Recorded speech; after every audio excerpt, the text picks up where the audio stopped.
ये बाजी सोने नहीं देगा उन लोगों को। रात में मेरी बात का आप याद रखना। और नीलावाज तैयार किया है, कहां जरा लाना वो नीलावाज, जरा मैं इनको दिखा दूं। यही सीतापुर वाला कोई बोला था ना कुछ सीतापुर वाला कोई कार्यकर्ता की तरफ आंख उठी।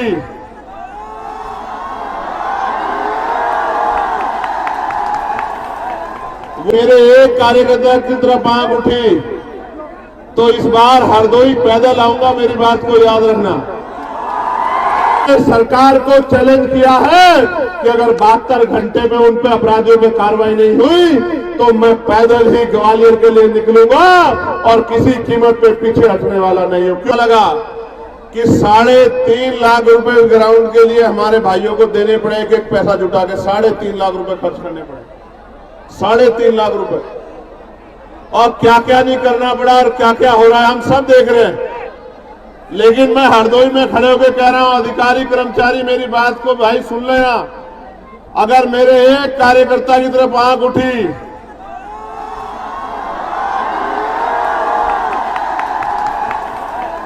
वो सुना था आपने पार्लियामेंट में, मैं सुनाता हूं आपको।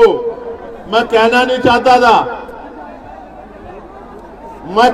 चाहता था क्योंकि उनको मैं इतनी गंभीरता से नहीं लेता, लेकिन मैं ये कहना चाहता हूं कि लोकतंत्र है। अगर मेरे एक कार्यकर्ता की तरफ आंख उठी तो इस बार हरदोई पैदल आऊंगा, मेरी बात को याद रखना। बड़े बड़े बिल्डिंग वाले जो सत्ता के साथ बदल जाते हैं उन नेताजी के कान में बता देना, मुकाबला बिकाऊ लोगों से नहीं है, मुकाबला टिकाऊ लोगों से है। ये बात उनको बता देना जरूर।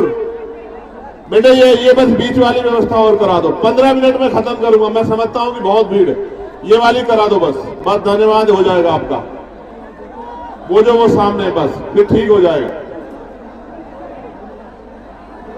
चलिए गौर कीजिए प्यारे साथियों, आज हम लोग हरदोई में एक महत्वपूर्ण अवसर पर और आजाद समाज पार्टी भीम आर्मी के संघर्ष को मजबूत करने के लिए इकट्ठा हुए।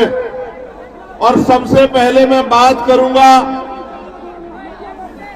उस शासक पर जिसका लोहा 12वीं शताब्दी में पूरे देश ने माना था।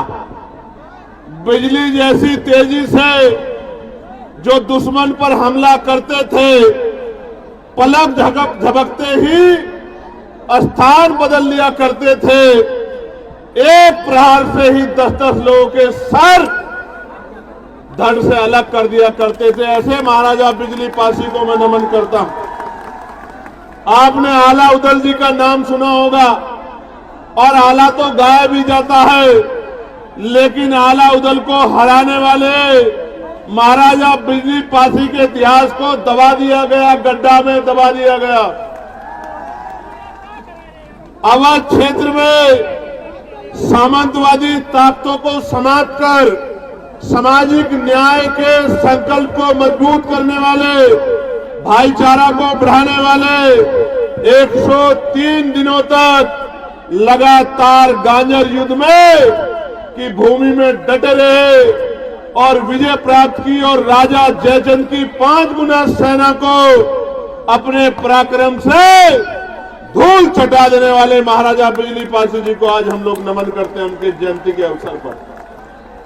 सम्मानित साथियों, मैं यहां से शुरू करूंगा कि अभी देश के प्राइम मिनिस्टर लखनऊ रैली में आए थे, जहां प्रेरणा स्थल पर उन्होंने लंबा भाषण दिया। प्रेरणा स्थल पर खड़े होके और महाराजा बिजली पासी का नाम 10 बार लेने का काम किया अपने भाषण में। कितनी बार? 10 बार लेने का काम किया। लेकिन आपको शायद ये नहीं पता है कि जो प्रेरणा स्थल बनाया उसमें महाराजा बिजली पासी की अगर एक शानदार मूर्ति भी लगा देते तो हमारे दिल में भी ठंडक पड़ जाती। अगर लखनऊ के बसाने वाले महाराजा लाखन पासी की मूर्ति लगा देते तो हमारे कलेजे में भी ठंडक पड़ जाती। अगर मां उदा देव पासी की मूर्ति लगा देते, मदारी पासी की मूर्ति लगा देते, किसानों के मसीहा कहे जाने वाले, किसानों की आवाज बनने वाले उन हमारे महापुरुषों की मूर्तियां लगा देते तो शायद हमें ठंडक पड़ जाती। लेकिन हमारा पेट तो सिर्फ बातों में भरा जा रहा है और ये आज से नहीं हो रहा है मेरे लोगों, ये आजादी से पहले भी और आजादी के आज बाद भी लंबे समय से बातों से पेट भरा जा रहा है। प्यारे साथियों, आप जाकर देखो गांव देहात में आज भी अगर मकान पक्का बन गया है तो प्लास्टर मेरे लोग नहीं करा पाए। ये वो लोग हैं जो राजा महाराजाओं की, जो शासकों की संतानें हैं और आज इस आजाद भारत में गुलामी का जीवन जीने के लिए मजबूर हो रखी है क्योंकि राजकाज में इनकी हिस्सेदारी नहीं। प्यारे साथियों, जब 12वीं शताब्दी में आपका झंडा डंडा इतना बुलंद था तो आज आप इस देश में राजकाज जाने के बाद जुल्म जाति के शिकार इस देश में हो रहे हो। हम लोग उत्तर प्रदेश में है और उत्तर प्रदेश में किस तरह का अन्याय कमजोर वर्गों के लोगों को सहना पड़ रहा है आपसे छिपा हुआ नहीं। आज यहाँ बहुजन समाज का ये जो बड़ा सा जनसमूह इकट्ठा हुआ है, ये दलित, पिछड़े, मुसलमान, आदिवासी, जैन, बौद्ध, ईसाई, अल्पसंख्यक समाज के लोग, ईसाई समाज के लोग बड़े पैमाने पे इकट्ठा हुए। सबके मन में चाहत है कि गुलामी के दिन खत्म होने चाहिए। मैं एक बात आपको बताना चाहता हूं, इस देश में कौन हमारा अपना है, कौन पराया है, किसने हमें क्या दिया है और किसकी वजह से हमें गुलामियों की बेड़ियां सहनी पड़ी है, जब तक मेरा नौजवान नहीं जानेगा तब तक बात आगे नहीं बढ़ेगी। आप याद करो, और मैं जो बात कह रहा हूं आप इसको चेक कर लेना।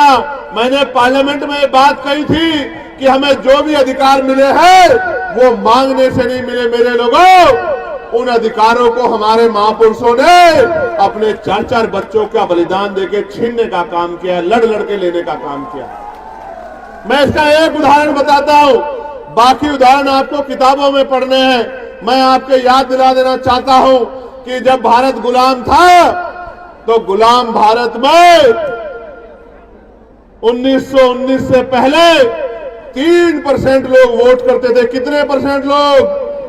जोर से बताओ, जोर से बताओ। 3% लोग।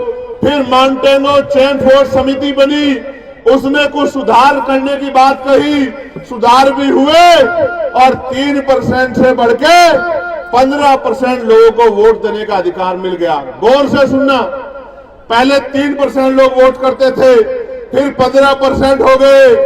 3 के बाद जो सुधार हुआ, उस सुधार में ये तय हुआ कि जिनके पास बहुत धन है उनको भी वोट का अधिकार मिलना चाहिए, जिनके पास जमीनें हैं, जमींदार हैं, उनको भी वोट का अधिकार मिलना चाहिए, जिनके पास जो टैक्स पेयर है, व्यापारी हैं, बिजनेसमैन हैं, उनको भी वोट का अधिकार मिलना चाहिए, जो बहुत पढ़े लिखे हैं उनको भी वोट का अधिकार मिलना चाहिए, और जो राजा महाराजाओं के परिवार से आते हैं उनकी पीढ़ियों को भी वोट का अधिकार मिलना चाहिए। 3% से बढ़ के 15% हो गए। 15% लोगों में आपको जानना चाहिए एक भी दलित, पिछड़ा, आदिवासी और कमजोर वर्ग, गरीब समाज का व्यक्ति नहीं था। मैं बताना चाहता हूं, मीडिया के लोग मुझे सुन रहे हैं, हालांकि दिखाना तो आपको वही है जो आप दिखाना चाहते हैं। मैं कोई ऐसी बात कह दूंगा तो आप कहेंगे चंद्रशेखर ने ऐसी बात कह दी, मगर मैं आज कहूंगा तो जरूर आप सुन लेना और सुना देना। मैं आपको बताना चाहता हूं, मैं इतिहास की बात कर रहा हूं, मैं इतिहास का स्टूडेंट हूं, मैं वकील हूं। 15% लोगों में देश को जानना चाहिए एक भी दलित, पिछड़ा, आदिवासी नहीं था। कौन थे? सामान्य जाति के लोग। कौन थे? सामान्य जाति के लोग। कौन थे? सामान्य जाति के लोग। और सामान्य में भी जो गरीब सामान्य थे वो भी नहीं थे। कौन थे? जो मजबूत, ताकतवर, पैसे वाले, संपन्न सामान्य जाति के लोग थे, वही वोट का काम इस देश में करते थे, वही वोट का काम इस देश में करते थे और उन्हीं के द्वारा सरकारें अंग्रेजों के राज में चुनी जाती थी। मैं आपको एक और जानकारी देना चाहता हूं। मेरी माए बहनें बहुत बड़ी पैमाने पे आई हैं अपने बच्चों को आशीर्वाद देने। मैं आपको बताना चाहता हूं, एक भी महिला को किसी भी जाति, किसी भी धर्म की हो, वोट डालने का अधिकार भारत में नहीं था। ये वोट का अधिकार कैसे मिला, किसने दिलाया?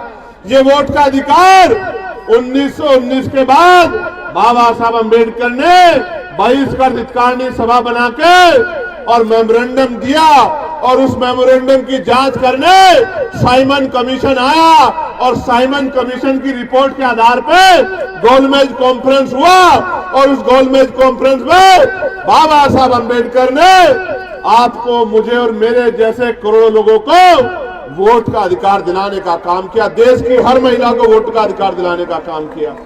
इसलिए समझो, ये वोट हमें मांगने से नहीं मिली मेरे लोगों, मेरे भाइयों, मेरे बड़े अभिभावकों, मेरी माँ, मेरी बच्चियों, मेरी बहनों, मेरी दादियों, चाचियों, ये वोट का अधिकार बाबा साहब अंबेडकर के 4-4 बच्चों की कुर्बानियों से मिला है। मेरी बात को आप याद रखना। और आज SIR के जरिए मुख्यमंत्री जी ने कहा 4 करोड़ वोट कट गए हैं और अब जब SIR का आंकड़ा आया तो 2 करोड़ 89 लाख लोगों का वोट कट गया। 2 करोड़ 89 लाख लोगों का वोट कट गया। मैं ये पूछना चाहता हूं कि अगर 4 करोड़ वोट की बात मुख्यमंत्री ने कही तो मुख्यमंत्री ने झूठ बोल के प्रदेश को गुमराह क्यों किया कि 4 करोड़ वोट कट गए हैं? और अगर 4 करोड़ वोट कटे थे तो ये 1.25 करोड़ वोट किसके हैं जो बढ़ाए गए हैं चुपचाप पिछले दरवाजे से? इसका जवाब उत्तर प्रदेश की सरकार को देना चाहिए। प्यारे साथियों, ये वोट का अधिकार है तो आपकी गलियों में बड़े बड़े महले वाले, बड़ी बड़ी गाड़ियों वाले, बड़े हेलीकॉप्टर वाले, बड़े बड़े कुर्तों वाले, जिनको आपसे बदबू आती है तो वो आपके भी मोहल्लों में आ जाते हैं, आपकी गलियों में आ जाती है। जहां गाड़ियां नहीं जाती, जहां मोटरसाइकिल नहीं जाती, जहां कीचड़ है, जहां सड़क भी नहीं, जहां रेत है, गारा है, वहां जहां हमारे लोग पैर को ऊपर, पजामा ऊपर करके निकलते हैं, वहां भी लोग आते हैं चुनाव के समय, क्योंकि बाबा साहब अंबेडकर ने आपको वोट का अधिकार दिलाया। इसलिए वोट का अधिकार आपसे चला गया, कोई गरीबों की बस्ती में नहीं आएगा। मेरी बात को आप याद रखना।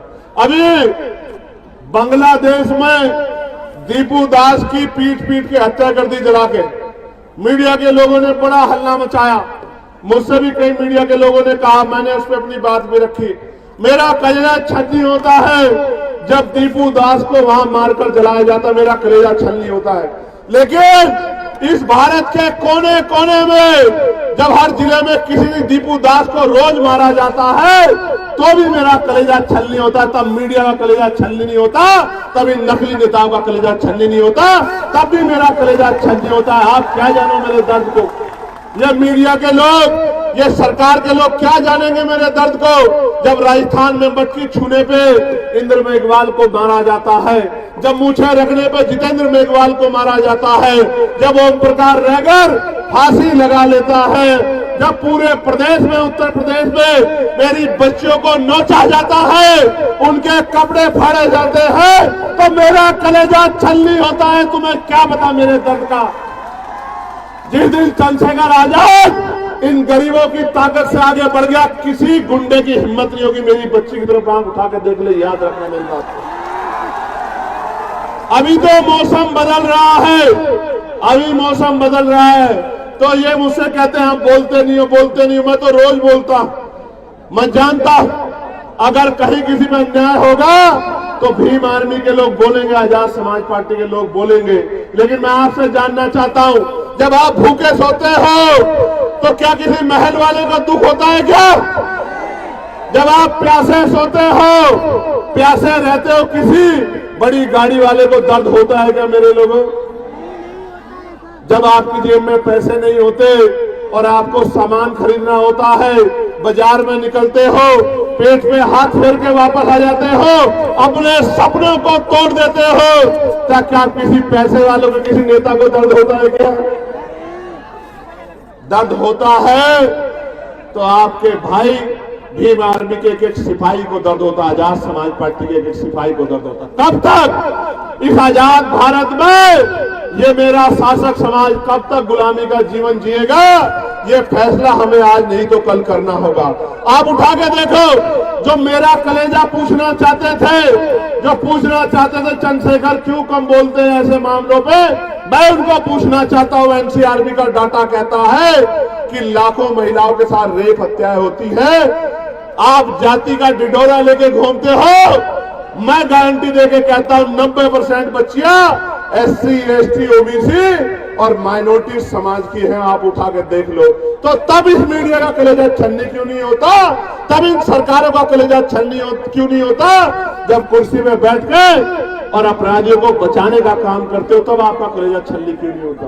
प्यारे साथियों, हरदोई लंबे समय से राजनीतिक कमजोरी बहुजन समाज के लिए बनी हुई है, लेकिन मैं आज की शक्ति को देख के कह सकता हूं, मैं सोचता था, मैं माफी चाह रहा हूं, मैं झूठ नहीं बोल पाता। मैं सोचता था पश्चिम में आंदोलन मजबूत है। मैं ऐलान करके कह सकता हूं कि इस मिट्टी पे आंदोलन सबसे ज्यादा मजबूत है। मैं दिल से धन्यवाद करता हूं। प्यारे साथियों, आप ये बताओ, जब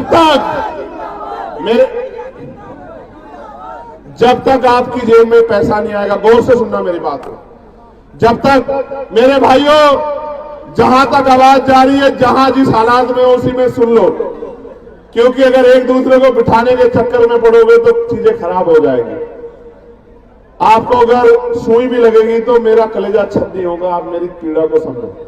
मैं आपको पूछना चाहता हूं, जब तक इस नौजवान की जेब में पैसा नहीं आएगा, जब तक पढ़े लिखे नौजवान को नौकरी रोजगार नहीं मिलेगा, आप बताओ हमारे हालात कैसे बदलेंगे? बताओ, क्या बदल सकती है?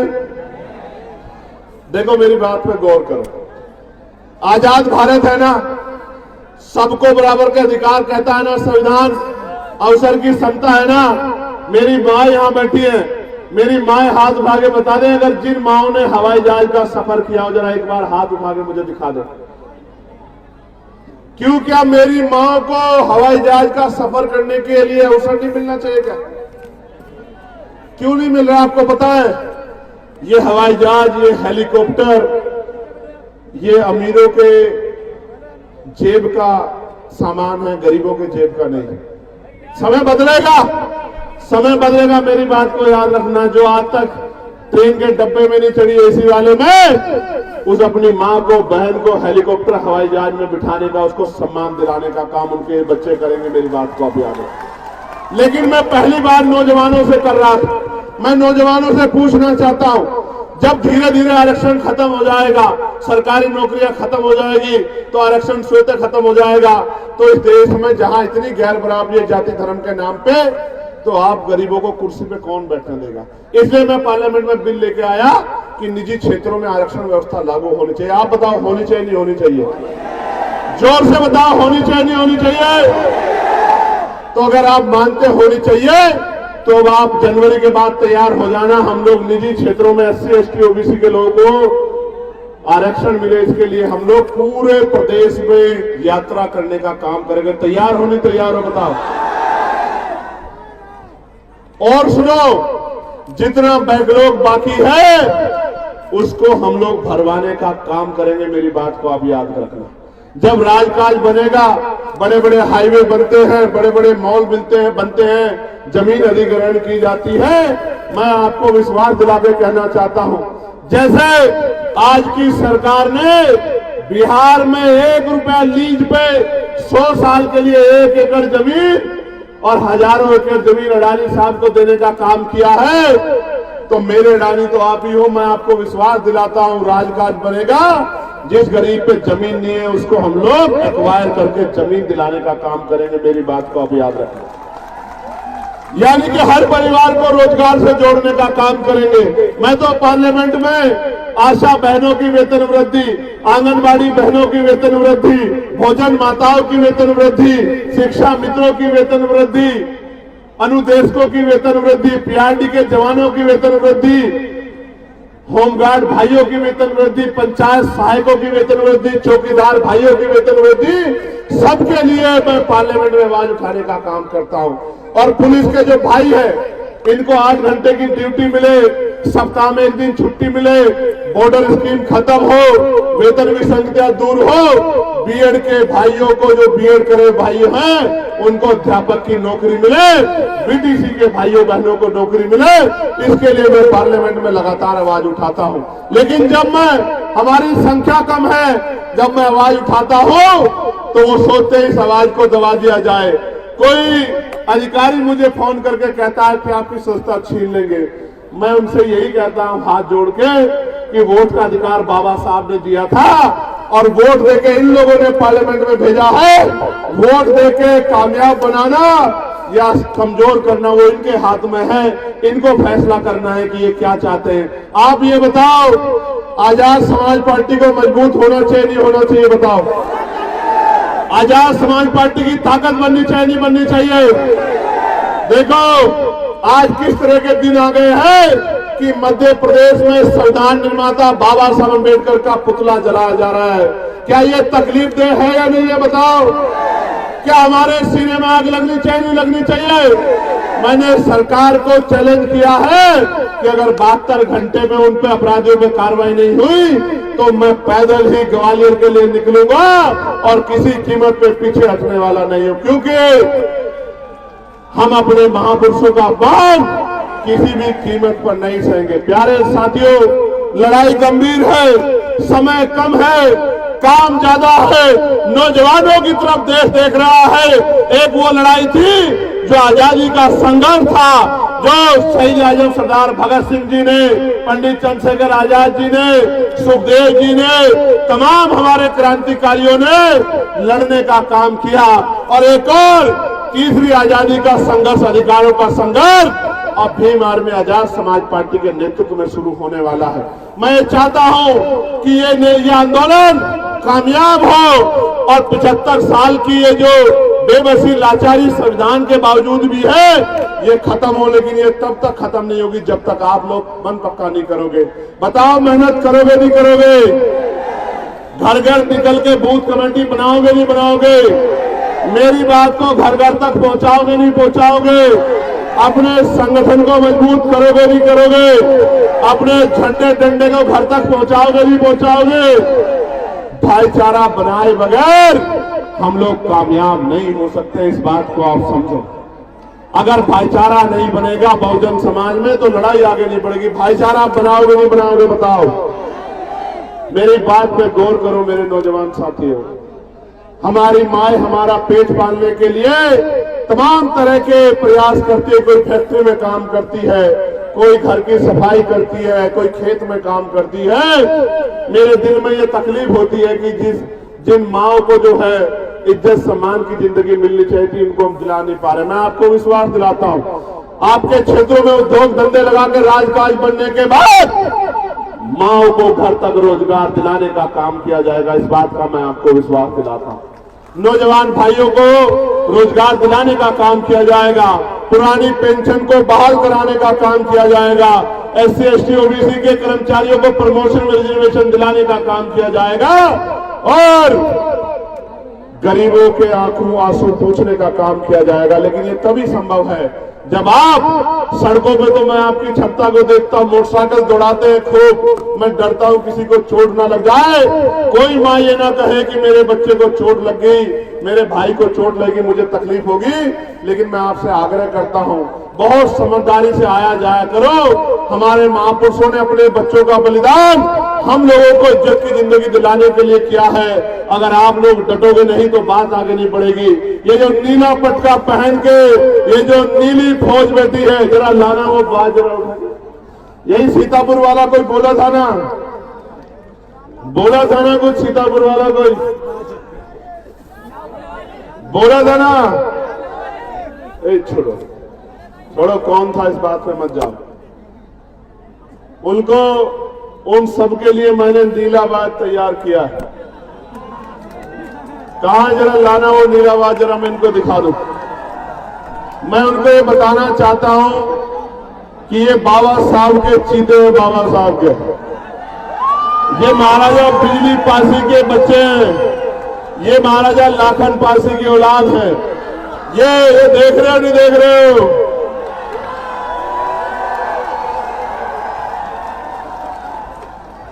ये बाजी सोने नहीं देगा उन लोगों को रात में, मेरी बात को आप याद रखना। और बाज के साथ साथ मजबूत नेता भी तैयार किए हैं। भीम आर्मी ने किए नहीं किए बताओ? मेरी तो बहुत बड़ी इच्छा है, मैं इसको अपने नेता को इस बार नेतृत्व करते देखना चाहता हूं।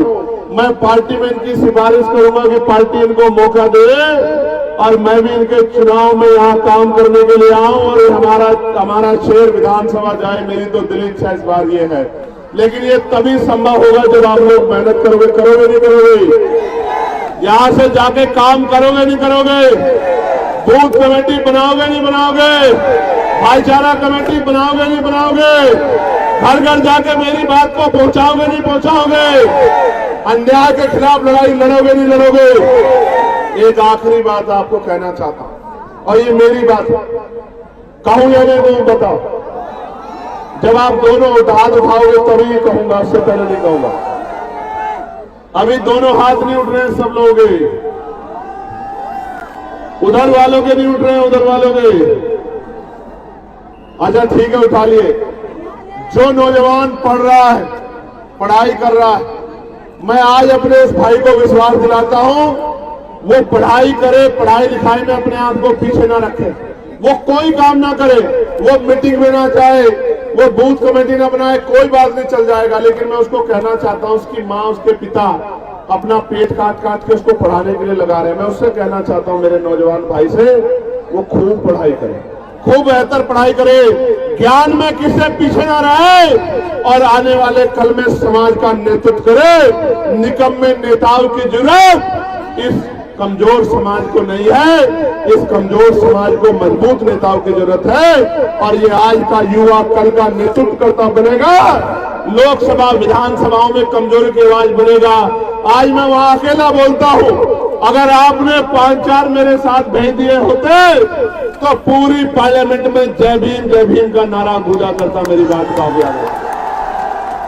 अभी भी आपकी आवाज कमजोर तो नहीं है पार्लियामेंट में? बताओ, कमजोर तो नहीं है? अब इसको मजबूती देने का काम 2027 में और तीसरे पंचायत चुनाव में आपको करना है। बताओ, तीसरे पंचायत चुनाव में ताकत दोगे नहीं दोगे? बताओ बताओ, जिला पंचायत के सदस्य बनाओगे नहीं बनाओगे? किसी दूसरे के चक्कर में तो नहीं आओगे? पक्का? किसी के बहकाव में तो नहीं आओगे? स्वाभिमान सम्मान को मजबूत करोगे नहीं करोगे? घर से निकल के काम करोगे नहीं करोगे? बहुत बहुत धन्यवाद आज की सभा को